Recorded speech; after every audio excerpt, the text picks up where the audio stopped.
Alam natin sa videong ito mga kaalam ang mga sikat na mga aktres sa bansa na lesbians at ano nga ba ang itsura nila noon. Ang pagpapakatotoo na marahil ang isa sa mga pinakamasayang gawin na sa ating buhay dahil ito ang makapagbibigay sa atin ng ninanais na kalayaan. Tingnan natin kung sino-sino ang mga sikat na mga personalidad na ito at kung nasaan na sila ngayon sa estado ng kanilang buhay. Ang una sa ating listahan ay si Keith Talents. Sumikat siya noong 2014 sa isang talent show sa It's Showtime na That's My Tomboy. Nasangkot din siya sa kontrobersya matapos makipag-iringan ng kanyang driver at napatulfo nga rin siya. Doon isiniwalat ng driver niya na isa siyang tomboy. Wala namang komento na narinig mula kay Keith na isa na siyang trans man. Noon nga ay binansag ng mag-asawang Keith Talents at Vena ang kanilang katahimikan. Ayon sa kanila, hindi daw simpleng issue lang ang kanilang pinagdadaanan dahil may death threats pa silang natanggap. Sinagot din nila ang issue tungkol sa di umano ay pagiging babaero ni Keith na naging ugat ng gulong nangyari. Kabilang din sa sinagot niya ay ang tungkol sa di umano ay pag-ipit ni Keith ng YouTube channel ni Mang June. Nagsalita na sa wakas ang YouTuber na si Keith Talents at ang asawa nitong si Vena hinggil sa issue nila ng dating driver nila na si Mang June. Matatandaang nakipag-iringan ang magkabilang kampo sa social media. Ilan sa mga aligasyong ibinato ni Mang June sa dating amo ay ang tungkol sa pambabae ni Keith na naging ugat di umano ng kanilang gulo. Si Mang June daw ang sinisisi dahil ayon sa kanya, siya ang nagbubuyo kay Keith para mambabae. Ang isa pa ay si Clea Pineda. Umusbong ang karera ni Clea matapos itong sumali sa Starstruck noong 2015 sa Channel 7 GMA Network, kung saan siya nagwagi bilang Ultimate Female Survivor. Mas lalo pa itong sumikat nang gumanap siya bilang Clarice sa isa sa mga teleserye sa GMA Network. Sa pagdiriwang ng kapuso actress na si Clea Pineda ng kanyang 24th birthday, ibinandera na niya sa buong universe ang tunay niyang pagkatao. Inamin ng Starstruck Season 6 Ultimate Female Survivor na isa siyang gay noong March 19 na mismong araw ng kanyang kaarawan. Ayon kay Clea, hindi naging madali para sa kanya ang lumantad sa publiko at aminin na miyembro siya ng LGBTQIA+ community. Ngunit aniya, ito na ang tamang panahon para ipagsigawan sa lahat kung sino talaga siya at kung ano ang kanyang gender preference. Sa itsura ni Clea ngayon ay hindi mo na din naman talaga akalain na ang maganda at sexy na dilag ay isang lesbian pala. Ayon kay Clea, high school pa lamang siya ay naramdaman na niyang isa siyang pusong lalaki at itinago niya ito sa pamilya at mga kakilala. Ngunit ayon sa ina ni Clea ay alam na nito high school pa lamang si Clea na ito ay tomboy dahil sa mga nabasa nitong text messages. Nagpapasalamat naman si Clea na tanggap ng pamilya nito ang kanyang gusto sa buhay. Nang maitampok naman siya sa Fast Talk show ni Boy Abunda ay doon niya ipinakilala ang kanyang non-showbiz na girlfriend. Ang kasunod ay si Monique Wilson. Isa siyang sikat na singer, actress sa theater at women's rights activist. Sumikat din siya ng gampanan ng role na Kim sa Miss Saigon. Noong 2012 nang umamin si Monique bilang isang lesbian. Taong 2015 naman noong ikasal siya sa long-time partner na si Rosana Abueva sa London. Matagal nang magkarelasyon sina Monique at Rosana. Kaya naman at nagdesisyon na silang magpakasal. Nakapost sa kanilang Facebook account ang kanilang wedding invitation na noon na talagang nakakuha ng atensyon ng maraming netizens. Kung matatandaan, naging malaking issue noon ang pagkwestiyon sa gender ni Monique, lalo na noong makasama siya sa Miss Saigon sa London. Siya ang naging ka-alternate ni Lea Salonga bilang Kim noong 1989. Noong 2012 lang umamin ng singer-actress-activist na siya'y tomboy.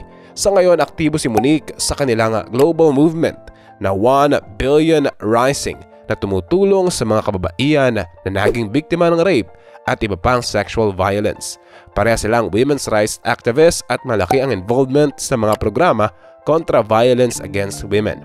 Ayon sa kanya, umamin siya bilang lesbian upang maipagtanggol di umano ang mga binubuli at inaping mga lesbians sa lipunan. Ang kasunod ay si Deirdre Veneracion. Siya ay anak ng sikat na aktor na si Ian Veneracion. Ayon kay Ian ay 16 anyos nang una nitong umamin sa kanya ay labis daw ang pag-iyak nito sa pag-amin na gusto ang mga babae. Gulat naman ang anak nito dahil matagal na palang alam ni Ian na tomboy ang anak nito. Ayon kay Ian ay sayang naman ang buhay kung mabubuhay ka lang na nahihiya sa sarili mo at hindi mo ma-express ang totoo. Dahil dito ay buong pamilya nila ang nakasuporta kung anuman si Deirdre. Ang susunod ay si Jessie Corcuera. Sumali si Jessie noon sa Starstruck bilang babae ngunit pusong lalaki na noon. Taong 2016 naman noong sumali siya sa Pinoy Big Brother Lucky 7. Tinawag siyang Transman of the House ng Cavite. Sinabi nito ang mga problemang kinaharap at aniya sa isang interview, hindi nakabase sa sexualidad ng isang tao ang kabutihan nito. Lahat dapat di umano ay pantay-pantay. Noong 2013 nang nag-undergo siya ng surgery at hormone replacement therapy. Ang susunod ay si Aiza Seguera. Nagsimula ang karera sa showbiz ni Aiza nang sumali ito sa Little Miss Philippines. Dahil sa pagiging bibo nito ay kinatuwaan ito at isa nga siya sa pinakasikat na child star noong araw. Matagal nang out si Aiza at suportado siya dito. Kasal na siya matagal na sa partner nitong si Liza Dino at nagpaplano na sila upang magkaroon ng kanilang sariling anak.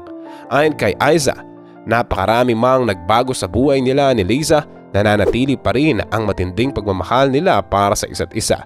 At kahit na nga mas naging busy sila sa kanilang respective career, kabilang na ang pagiging dating public servant niya, sinisiguro pa rin nila na nabibigyan nila ng quality time ang kanilang relasyon. Si Aiza ay matatandang naging chairperson ng National Youth Commission habang nagsilbi naman ang kanyang asawa bilang head ng Film Development Council of the Philippines. Sa kanyang Instagram account, nagpost si Aiza ng madamdaming anniversary message para kay Liza. Kalakip ang litrato nila nakuha sa kasal nila sa California noon. Ang huli sa ating list mga kaalam ay si Jake Zairos. Kilala noon bilang si Charis Pempenko. Isa siyang Filipino singer at TV personality. Sa international level, mas lalong sumikat si Charis at ito ang naging tulay upang yumaman ang kanilang pamilya.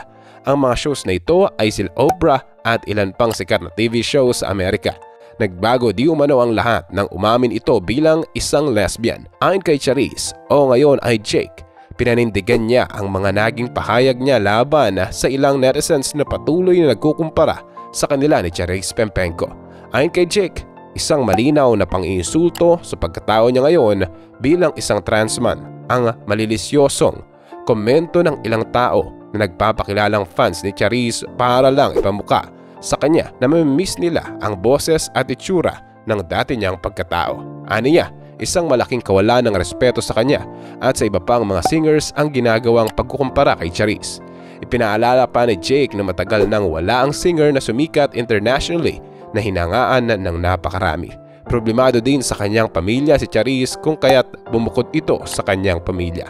Matagal na di umano ng kanyang gustuin na maging lesbian. Sumailalim ito sa iba't ibang operasyon para maging isang ganap na transman. Dumaan siya sa pagpapatanggal ng dibdib kung kaya't nagtitake siya ng testosterone. Marami nang hindi tumanggap sa katauhan ni Jake Zairos at masaya umano siya sa kanyang ginawa dahil tunay na siyang malaya. Hindi makakalimutan ni Jake Zairos ang isang malabangungot na eksena sa isang bahagi ng naging buhay niya noon bilang si Charis Pempenko. Tandang-tanda pa niya yung araw nang magising siya sa ospital at makita roon ang isa sa mga taong tunay nagmahal at nagtiwala sa kanya matapos magtangkang magpakamatay sa ikatlong pagkakataon. Isang madamdamin at inspiring na tsikahan ang napanood namin sa panayam ni Tony Gonzaga kay Jake sa kanyang latest vlog sa YouTube kung saan muling ibinahagi ng singer-songwriter ang naging buhay noon ni Charis at ang hirap na dinanas nito bago ilantad ang tunay niyang pagkatao. Ayon kay Jake, napakaraming pinagdaan ng pagsubok at sakripisyo ni Charis lalo na noong kailangan niyang itago ang kanyang tunay na pagkatao para lamang hindi masaktan ang mga taong nakapaligid sa kanya. Sila ang mga artistang babae na sumaya dahil sa ginawang paglaya. Kaalam, anong masasabi mo sa ating nakamamahang topic ngayon? Antayin ko ang sagot mo sa comment section. Huwag mong kalimutang i-like ang ating video at mag-subscribe ka na rin sa ating channel. At siguraduhin na panoorin ang next videos na siguradong magugustuhan mo. Ito ang inyong Kaalam na nagsasabing, knowledge has a beginning but no end.